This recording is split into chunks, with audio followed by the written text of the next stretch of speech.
अस्सलाम वालेकुम, मेरा नाम डॉक्टर उस्मान है। मैं माहिर अमराज़ फेफड़ा, दमा और टीबी हूँ, जिसे आम ज़ुबान में हम चेस्ट स्पेशलिस्ट कहते हैं और पल्मोनोलॉजिस्ट कहते हैं। आज हम जिस टॉपिक पे बात करेंगे वो रिसेंटली अभी टीबी डे गुजरा है, जिसे हम 24 मार्च को मनाया जाता है वर्ल्ड टीबी डे के नाम से। तो आज का टॉपिक भी इसी हवाले से हमारा होगा। तो जैसा कि आपको पता है कि टीबी एक बीमारी है जो कि मुख्तलिफ शक्लों में इंसानी जिस्म को मुतासर कर सकती है। जैसा कि हमारे यहाँ ज़्यादातर कॉमन है फेफड़ों की टीबी। इसमें फेफड़ों की टीबी भी होती है जिसमें ज़्यादातर फेफड़ों से मुतल्लिक़ अलामात आ सकती हैं, जैसे खांसी वगैरह, खांसी में खून आना, बलगम में खून आना, फिर बुखार होना, पसीने आना, इस तरह की अलामात हो सकती हैं। बाकी टीबी इंसानी जिस्म के मुख्तलिफ अज़ा को भी मुतासर कर सकती है, जैसा कि कुछ लोगों में दिमाग की टीबी हो सकती है, हड्डियों की टीबी हो सकती है, आंतों की टीबी हो सकती है, फिर लिम्फ नोड जिसे आम जुबान में हम गदूद कहते हैं उसकी टीबी भी हो सकती है। तो मिसाल के तौर पे ये कुछ कॉमन एग्जांपल्स थी। इसी तरह टीबी और भी शक्लों में इंसानी जिस्म को मुतासर कर सकती है। अब हम आते हैं इसकी तशखीस के लिए। तो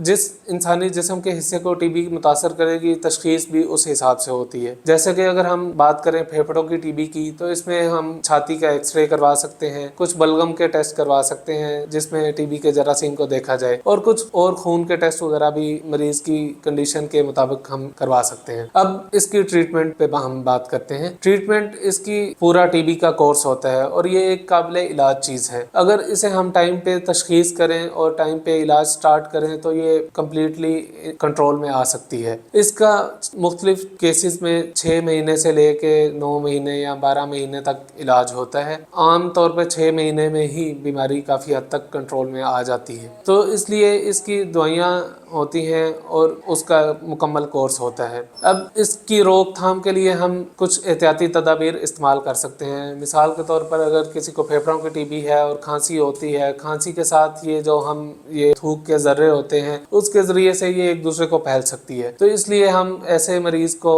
मास्क का इस्तेमाल करने का हम मशवरा दे सकते हैं। घर में अगर है तो वो हवादार हो, रोशनदान खुले रखें, खिड़कियाँ दरवाजे खुले रखें ताकि हवा का आना जाना आसान हो। और इसमें मरीज़ को हम खाने पीने की एहतियात वगैरह बता सकते हैं ताकि मरीज़ की अगर ओवरऑल हेल्थ बेहतर होगी तो फिर टीबी के जरासीम का मुकाबला करना इंसानी जिस्म के लिए ज़्यादा आसान होता है। और इस तरह की हम हाथ धोएं, हवादार कमरों का इस्तेमाल करें और खाने पीने में हम अच्छी चीज़ें इस्तेमाल करें ताकि इंसानी इम्यूनिटी जिसे हम कहते हैं वो स्ट्रॉन्ग हो, ताकि टीबी के जरासीम का मुकाबला किया जा सके।